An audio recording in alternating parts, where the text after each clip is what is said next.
Bismillahirrahmanirrahim. Alhamdulillahi rabbil alamin. Wa sallallahu ala sayyidina Muhammadin khatamil anbiya'i wal mursalin wa ala alihi at-tayyibina at-tahirin.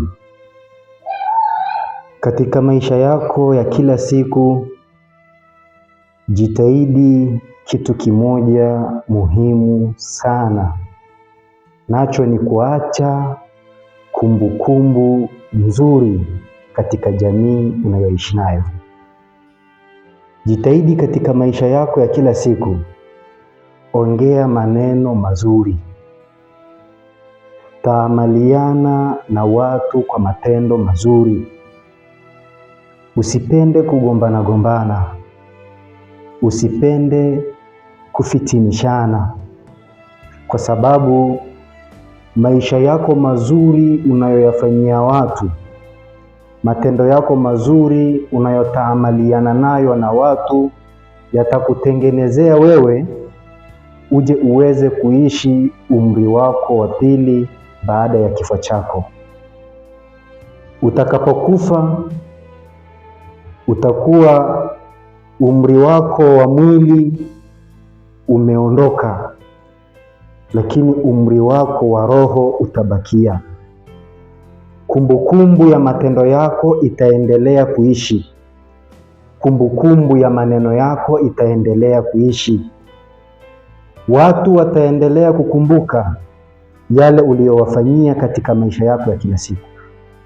Watu wataendelea kukumbuka yale maneno yako mazuri uliyokuwa ukizungumza nao vizuri.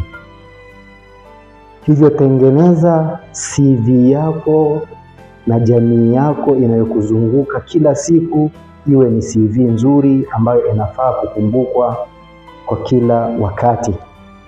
Anasema mshairi Ahmad Shauqi, daqatu qalbi almar'i qailatun lah, innal hayata daqaiqun wa thawani. Mapigo ya moyo wa mwanadamu yanamwambia mwanadamu, hakika ya maisha ni dakika na sekunde.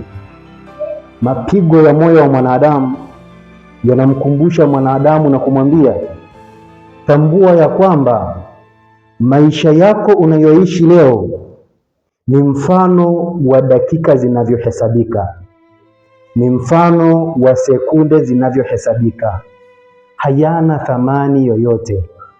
Daqatu qalbi almar'i qailatun lah, innal hayata daqaiqun wa thawani.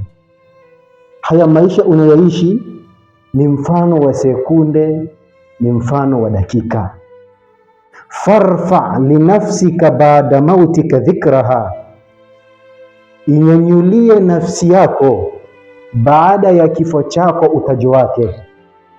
Acha kwa ajili ya nafsi yako, utakapokufa ukumbukwe kwa mazuri.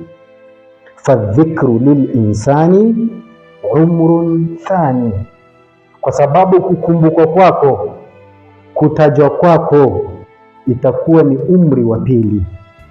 Wewe utakuwa umekufa, lakini matendo yako mazuri hayatokufa, maneno yako mazuri hayatokufa. Ule ni umri wako wa pili ambao ni mrefu mno kuliko umri wako wa miaka 60 uliyoishi hapa duniani.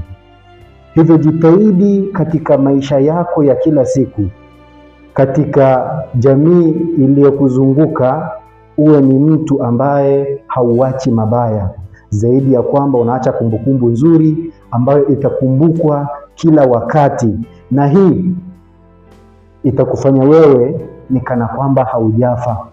Utakuwa umekufa mwili, lakini roho yako, matendo yako, maneno yako, uwepo wako, utajo wako utakuwa ni umri wa pili ambao utaishi kwa muda mrefu sana. Walhamdulillahi rabbil alamin.